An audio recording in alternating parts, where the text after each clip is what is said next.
ഈ സംവാദം തുടങ്ങിയപ്പോൾ ശ്രീകണ്ഠൻ നായർ സാർ എന്താണ് ആദ്യം ചെയ്തത്? ആ നെഞ്ചകം വെന്ത് നീർന്ന ഉമിത്തി പോലെ വെന്ത് നീർന്ന ദീപകിന്റെ അമ്മയെ ആദ്യമായി അവർക്ക് പറയാനുള്ളത് കേൾക്കുകയായിരുന്നു. അമ്മയ്ക്ക് മറ്റെന്തെങ്കിലും ഞങ്ങളോട് പറയാനുണ്ടോ? എന്റെ കുട്ടീനെ ആലോചിച്ച എന്റെ മനസ്സൊക്കെ പോയി. ഓരോ ദിവസങ്ങളിന്റെ മോന് ഈ ഒരു ചർച്ച കണ്ടപ്പോൾ മനസ്സിൽ ഒത്തിരി വിഷമം തോന്നി. അതൊന്ന് പറയാൻ വേണ്ടി വന്നതാണ്. സ്വന്തം മകനെ നഷ്ടപ്പെട്ട ആ മാതാപിതാക്കൾ അവർക്ക് ആ അമ്മയുടെ സംസാരം കേട്ടോ, ആ അമ്മയുടെ കരച്ചിൽ കണ്ടോ, മനസ്സ് വേദനിക്കാത്ത ഒരു മനുഷ്യർ പോലും ഈ ലോകത്തിൽ കാണത്തില്ല. അങ്ങനെയുള്ള ആ മാതാപിതാക്കളെ ഇങ്ങനെ സ്വന്തം മകനെ കുറിച്ച് കുറ്റങ്ങൾ മാത്രം പറയുന്ന ആ ഫെമിനിസ്റ്റുകളുടെ ഇടയിലേക്ക് ചർച്ചയ്ക്ക് വിളിച്ചത് വളരെ മോശമായി പോയി. നോക്കിയാൽ കാണാൻ പറ്റും അവിടെ ഇരിക്കുന്ന മറ്റൊരു അമ്മയുടെ കണ്ണുകൾ നിറയുന്നുണ്ട്.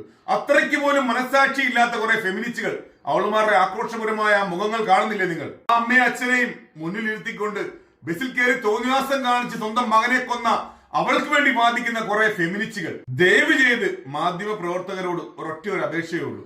ഇതൊരു ബിസിനസ് ആയിക്കൊണ്ട് ആ പാവം പിടിച്ച മാതാപിതാക്കളെ ഇങ്ങനെയുള്ള ഈ പന്ന നാറുകളുടെ ഇടയിലേക്ക് ചർച്ചയ്ക്ക് നിങ്ങൾ വിളിക്കാതിരിക്കുക, അവരെ വിട്ടേക്കുക.